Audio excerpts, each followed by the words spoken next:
आपकी एक योजना है RRTS की जो मेरठ तक चल रही है। मेरी मांग है कि उसको बढ़ाकर सहारनपुर तक और इधर मेरे लोकसभा क्षेत्र नगीना धामपुर तक की जाए। नगीना श्योरा किरतपुर में और ब्रिज बनाए जाएं। आपके समय में पास हुआ, बजट नहीं लागू हुआ, बस बजट जारी कर देंगे तो ये काम हो जाएगा। मैं खुद वहाँ कई घंटे फंसा रहा। और नजीबाबाद से नई दिल्ली के लिए सुबह के समय एक ट्रेन चला दी जाए। मैं भी अक्सर आता हूँ तो बहुत समय लगता है। एक मांग देश भर की है रेल मंत्री जी, मुंबई में एक दादर रेलवे स्टेशन है, बहुत चैत्य भूमि के बड़े नजदीक है, बहुत पूरे देश के दुनिया के लोग वहां जाते हैं। उसका नाम डॉक्टर बाबा साहब अम्बेडकर के नाम पे किया जाए, बहुत बड़ी मांग है। बहुत धन्यवाद सभापति जी, आपने रेल बजट पे मुझे मेरी बात रखने का मौका दिया। माननीय रेल मंत्री जी हमारे बीच में हैं। आपकी एक योजना है RRTS की जो मेरठ तक चल रही है।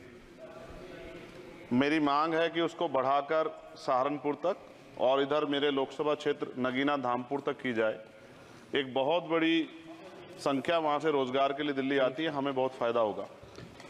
इसके साथ ही मेरी ये मांग है कि नजीबाबाद से मुंबई के लिए एक ट्रेन चला जाए। बहुत सारा हमारा कारोबार और वर्कर जो है, क्योंकि हम जहां नगीना से मैं आता हूं लोकसभा क्षेत्र से, वहां वुड कवरिंग का एक बड़ा काम, और मेरा विश्वास है कि अगर ये करेंगे तो इससे रोजगार में भी बहुत बड़ा फायदा होगा। तो मुंबई के लिए एक ट्रेन नजीबाबाद से चलाई जाए। इसके अलावा नगीना श्योरा किरतपुर में और ब्रिज बनाए जाएं। आपके समय में पास हुआ, बजट नहीं लागू हुआ, बस बजट जारी कर देंगे तो ये काम हो जाएगा। मैं खुद वहाँ कई घंटे फंसा रहा। डबल ट्रेन आए तो एक घंटे खड़ा होना पड़ता है। मान्यवर लोग बड़े परेशान थे, समय कमी आप जानते हैं। तो मेरी आपसे ये भी मांग है कि नगीना श्योरा किरतपुर में और ब्रिज बनाया जाए और कालाखेड़ी क्रॉसिंग, जलालाबाद क्रॉसिंग के ब्रिज के नीचे अंडरपास का निर्माण करा जाए और नजीबाबाद से नई दिल्ली के लिए सुबह के समय एक ट्रेन चला दी जाए। मैं भी अक्सर आता हूं तो बहुत समय लगता है। तो मेरी आपसे मांग है। दूसरा, साथ में नगीना रेलवे स्टेशन की लंबाई बढ़ाई जाए। ये 300 मीटर बढ़ाई जाएगी तो इससे एक फायदा ये होगा, ट्रेन के कुछ डब्बे पीछे रहते हैं जंगल में, तो महिलाएं उतरती हैं तो सुरक्षा खतरा रहता है। ये बहुत महत्वपूर्ण विषय। तो इस समय इसलिए मैं मांग करूंगा कि इसका 300 मीटर एरिया बढ़ा देंगे नगीना का रेलवे स्टेशन का, तो फायदा होगा। साथ साथ 12,327, 12,269, 14,237, 12,092, 14,649 नंबर की जो ट्रेनें हैं उनका स्टॉपेज अगर मान्यवर हमारे यहाँ हो जाए नगीना में तो बहुत फायदा हो जाएगा।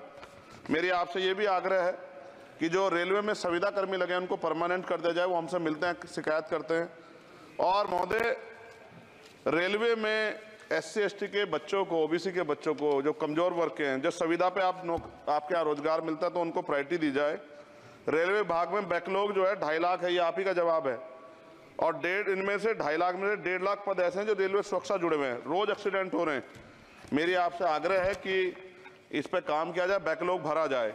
एक मांग देश भर की है रेल मंत्री जी, मुंबई में एक दादर रेलवे स्टेशन है, बहुत चैत्य भूमि के बड़े नजदीक है, बहुत पूरे देश के दुनिया के लोग वहां जाते हैं। उसका नाम डॉक्टर बाबा साहब अम्बेडकर के नाम पे किया जाए, बहुत बड़ी मांग है। साथ साथ रेलवे के लोको पायलट के जो है मान्यवर 14,429 पद खाली हैं। बहुत रेल दुर्घटना हो रही है। ज्यादा से ज्यादा अगर रेल लोको पायलट के पद भरे जाएंगे तो लोको पायलट पर दबाव कम होगा और उनकी सेवा शर्तों में अगर सुधार किया जाए तो ऐसा करने रेल हादसों में कमी आएगी। पहले SC ST के बच्चों को कोई पेपर रेलवे का होता था, उड़ीसा जाए कहीं जाए तो पास मिलता था मान्यवर, वो सरकार में बंद कर दिया है। आर्थिक रूप से कमजोर वर्ग के लोग हैं, अगर आप ध्यान देंगे तो फायदा होगा। रेलवे में स्लीपर कोच बढ़ाया जाए, गरीब आदमी उसमें सफर करता है और कई जैसे वीडियो आती है देख के डर लग जाता है। इस तरह से लोग बीच के जो हैं इधर किस तरह का वो कर रहे हैं। हम बुलेट ट्रेन की बात करते हैं हमारा देश, लेकिन मेरा आपसे आग्रह है अगर ये काम भी हो जाए कि स्लीपर कोच बढ़ जाएं तो भी बहुत लोगों को सफर में आसानी हो जाएगी। आर्थिक स्थिति बहुत लोगों की अच्छी नहीं है। इसका उदाहरण ये है कि हमारे देश के प्रधानमंत्री बताते हैं कि 85 करोड़ लोग, 80 करोड़ लोग 5 किलो राशन पर जिंदगी बसर कर रहे हैं। और अगर आप मेरी मांगों पर गौर करेंगे मान्यवर तो मेरी क्षेत्र की जनता आपका बड़ा सम्मान करेगी, आप में बड़ा जो है विश्वास वो करती है। आपने वहाँ काम भी कराया, धामपुर में कई जगह काम कराया है, वो अलग है कि नगीना की जनता ने आपको मौका नहीं दिया, उन्होंने मुझे मौका दिया, लेकिन आप उनसे गुस्सा ना, आपका प्यार उनके प्रति बना रहना चाहिए। साथ साथ एक मेरी बहुत बड़ी मांग ये है, ये धार्मिक आस्था जुड़ा प्रश्न है और आप लंबे समय से रेल मंत्री हैं। आज ही मुझे सुबह फोन आया पंजाब से, जब उनको पता लगा कि यार रेल बजट पर चर्चा होगी और उनको पता लगा चंद्रशेखर को मौका मिलेगा। ये जालंधर से बनारस बेगमपुरा एक्सप्रेस चलती है माने, और आपकी जानकारी में भी होगी। ये धार्मिक कार्यक्रम होता है हमारा। समाप्त करें। जी कंक्लूड कर रहा हूँ। बनारस में सदगुरु रविदास जी महाराज की जयंती पे मानवर समाप्त करें। जी समाप्त कर रहा हूँ, 10-20 सेकंड में समाप्त कर दूंगा। इसमें समस्या ये है कि 50 लाख रुपए भी देते हैं स्पेशल ट्रेन का, लेकिन गंदगी होती है, बहुत बुरा होता है। हमारे संत गुरु महापुरुष आते हैं, इसका ध्यान रखा जाए। साथ साथ 2 स्पेशल ट्रेन जो मेला ट्रेन चलती है, एक जालंधर से बनारस और एक भटिंडा से बनारस, इनमें भी जो सफाई की व्यवस्था का ध्यान रखा जाए। आप तो बीजेपी के लोग सब आस्था धर्म की बात करते हैं, तो जब कमजोर वर्गों के धर्म की बात आती है तो उनका भी सम्मान किया जाए। ये हमारे गुरुओं का आदेश है और मैं आपसे आग्रह करता हूँ इस बार आप इस पर ध्यान देंगे। अगर आप ये वीडियो YouTube पर देख रहे हैं तो हमारे चैनल को सब्सक्राइब करें और बेल आइकन को दबाना ना भूलें। अगर आप Facebook पर ये वीडियो देख रहे हैं तो हमारे पेज को लाइक करें।